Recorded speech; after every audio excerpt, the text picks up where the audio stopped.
Mga gabay ng kapalaran. Kung sino yung mga gustong magpapahula sa kanilang kapalaran, nandito na tayo ngayon sa unang pagla-live natin dito sa YouTube channel. Kaya ito na yung pangkalahatang kapalaran. Kung sino man yung gustong magpahula,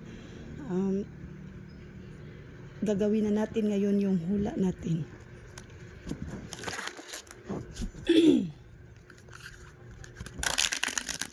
Una, balasahin natin yung cards.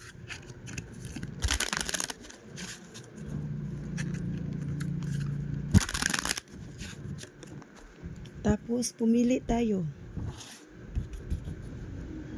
Kung sino dyan may mga problema sa love life, sa financial, sa business, o sa career, pwede nyo akong i-message sa YouTube channel.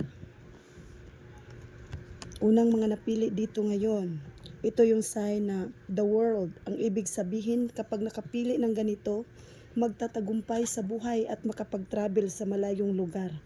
Kung gusto nyo magpapahula pag may lumabas na ganito, ibig sabihin makapag-travel kayo at makakapunta sa malayong mga lugar. Ito yung unang mga napipili na magandang cards ang mga nakukuha natin. So ibig sabihin, matagumpay ka sa mga gusto mong gawin sa buhay at malaya kang abutin kung ano man yung mga plano mo.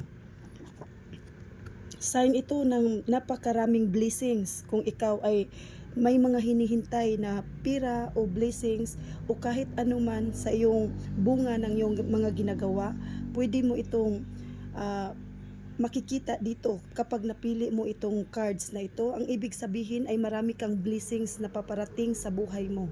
Kaya kung ikaw ay nagpapahula, kung mapili mo ang Pentacles na card, ang ibig sabihin ay napakaraming blessings ang paparating sa iyo. At ito naman say ng mga sorpresa. Kapag napili mo itong Cups na card, marami kang sorpresa na sunod-sunod mangyayari na hindi mo inaasahan na darating sa buhay mo. Example, yung mga pinapangarap mo, yung iniisip mo na gusto mong mangyari sa buhay mo, darating na talaga yun, yung mga gusto mong dumating sa buhay mo. Kaya kung sakali man na mapili mo ito habang nagpapahula ka, ang ibig sabihin ay may mga magagandang sorpresa na darating sa buhay mo.